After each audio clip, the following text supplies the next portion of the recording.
quando a gente usa essa metáfora dos sistemas, não existe autointeresse que não beneficia o sistema, né? Assim, todo autointeresse, ele está a serviço de beneficiar o sistema, porque se o meu autointeresse, se o papel que eu exerço naquele sistema, o papel singular, ele gera saúde naquele sistema e o sistema se tornando mais saudável, os relacionamentos que eu tenho com outras partes e eu mesmo me torno mais saudável ou mais resiliente ou mais criativo ou tenho maiores condições de manifestação de potencial, a gente colapsa com essa ideia de concorrência ou de autointeresse exclusivo, né? E aí a gente entende que o autointeresse ele é absolutamente compatível com o autointeresse dos outros elementos, os subsistemas ou componentes ou partes ou o que seja, e que é compatível com a saúde desse todo e com a vida como direção, né, evolutiva. Vou entrar um pouco mais no elemento de design, onde essa coisa do auto, a gente chama de autointeresse esclarecido, né, esse autointeresse que sabe que gera valor no todo, né, e que tem isso como direção da própria autorrealização, né, da realização do seu próprio potencial. E aí, nesse sentido, assim, isso é um pouco a história, né, da evolução. Então, elementos que criam relacionamentos, quando esses relacionamentos são elegantemente ordenados, eles se dão dentro de uma ordem, de uma organização particular que beneficia um todo, né, que é sinérgico, faz com que propriedades emergentes surjam, e essas propriedades emergentes gerando mais diferenciação, e essa diferenciação se articulando, né, em simbiose, em relações mais mutualísticas, mais sinérgicas, mais sintrópicas, vai fazendo a vida manifestar cada vez mais potencial. E a questão é, sabendo disso, o que implica saber disso, né? Saber isso, como isso nos ajuda a nos orientar no mundo? E aí a questão é que a gente pode aprender, né, com o universo, com essa história evolucionária do universo, aprender com o passado, né, para a gente poder então desenhar e imaginar um futuro que seja bom, né, que seja bonito, que seja melhor do que o que nos espera se nós não participarmos do seu desenho, né? E aí, como que nós, né, então, podemos facilitar a emergência de propriedades sistêmicas que geram mais resiliência e que geram mais saúde através dos nossos projetos? E aí é sobre isso que o desenvolvimento regenerativo vai tratar. E aí, para isso, a gente incorpora, né, da visão sistêmica da vida, alguns desses conceitos. Todos nos importam, porque é esses todos que nos informam. E esses todos, eles estão organizados em holarquias, em sistemas dentro de sistemas, que a gente chama de sistemas alinhados.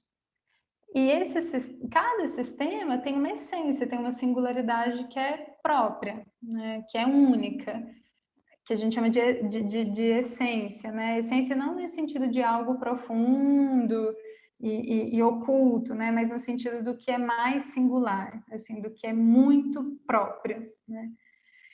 E essa essência, então, um sistema que tem uma essência dentro de um sistema maior, ele tem um potencial para exercer nesse sistema maior que é informado pela reunião da própria singularidade com aquilo que é valoroso dentro desse sistema maior. Por exemplo, então a gente tem as células do nosso coração e elas têm uma função específica. As células do coração são diferentes das células do rim, né? Por exemplo, ou do fígado. As células do coração estão estão aninhadas, né, pelo sistema circulatório, pelo órgão coração, que está aninhado dentro do organismo. A singularidade dessas células fazem com que o coração manifeste um dado potencial e é a essência e o potencial do coração que informa qual que é o potencial que essas células podem exercer. Ou seja, né, se a gente quer participar apropriadamente das nossas comunidades, dos nossos projetos e dos nossos territórios, a gente precisa reunir, né, a gente precisa combinar aquilo que é mais singular em nós com aquilo que pode ser gerado de valor para aquele todo e que não é informado por nós, é informado pelo todo.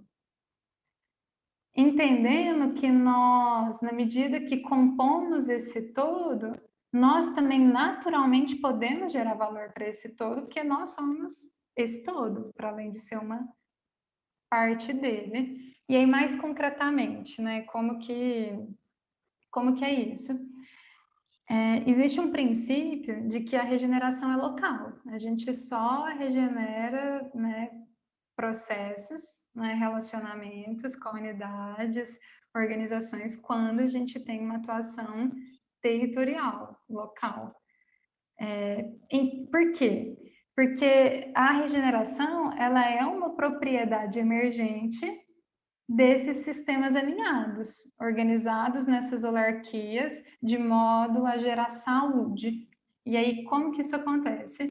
Se eu tenho um projeto, por exemplo, a gente lá tem um projeto, tem o nosso projeto de vida na canastra.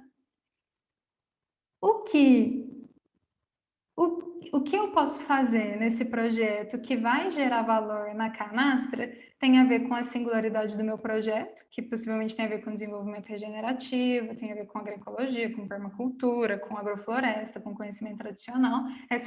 Isso é parte da essência do meu projeto, mas tem a ver também com o que aquele lugar, aquele todo próximo,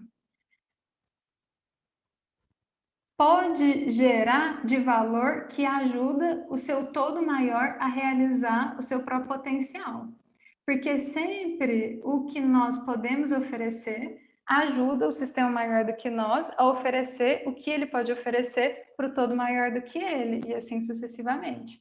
Esse é um princípio, né, de auto-organização dos sistemas vivos. E é um princípio que orienta os processos de regeneração. Então, algo só é regenerativo se ajuda o sistema maior ao qual pertence a realizar um potencial, a realizar um valor de ordem superior que ajuda o seu sistema maior a realizar o seu valor de ordem superior. Enfim, e assim sucessivamente. Então, por exemplo, se eu quero... e isso faz a gente dizer, né, poder dizer que a saúde ela é uma propriedade que atravessa escalas. A saúde é uma propriedade transescalar, ela é uma propriedade emergente em resposta da adaptação, da incorporação, da associação apropriada desses anéis, desses sistemas. Então, quando a gente vai trabalhar com desenvolvimento regenerativo, a primeira coisa que a gente diz é: o meu projeto não é o meu projeto. O meu projeto não é sobre mim. O meu projeto é sobre o território ao qual ele pertence, que vai me informar como a minha essência, a minha singularidade, a essência e singularidade do meu projeto pode ajudar esse lugar a realizar o seu papel, né, que gera valor e que ajuda esse todo maior a alcançar mais saúde, mais vitalidade, mais capacidade para evolução. Isso é a primeira coisa que a gente precisa entender, por exemplo, quando a gente está desenhando um projeto regenerativo. A segunda coisa é, qual é esse lugar? E aí a gente precisa aprender a trabalhar dentro das escalas apropriadas. E aí a gente tem lentes para descobrir qual que é o nosso lugar. A gente pode entender, para entender qual que é o lugar do meu projeto, eu posso entender qual que é o limite da esfera de influência. O meu projeto influencia até onde? Geralmente isso me dá um pouco uma noção de limite, né? Assim, de fronteira, de até onde vai esse lugar. O lugar é algo que tem uma identidade comum, né? Compartilhada. Então, quando começa a ficar muito diferente, essa diferença indica um limite periférico, né? Então, lá no Arraial, as pessoas se comportam mais ou menos de tal maneira. Na zona rural próxima a esse arraial, lá na Serra da Canastra também. Mas aí, quando eu vou para São Roque, que é um município, as pessoas já têm uma identidade mais diferente. Ah, então talvez essa fronteira aí não... Isso já me indica uma fronteira de até onde vai o meu lugar.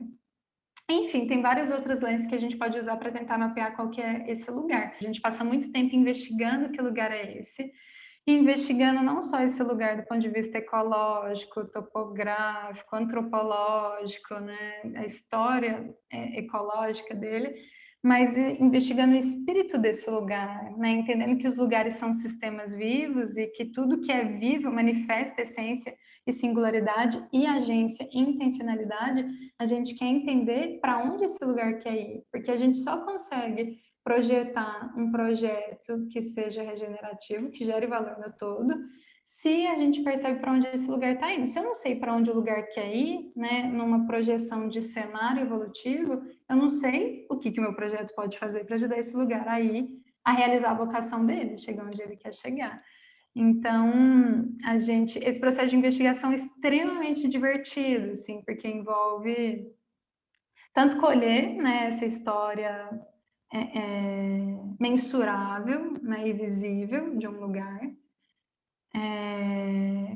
o histórico de ocupação, etc., quanto entender as sutilezas, assim, as nuances, né, o espírito do lugar invisível.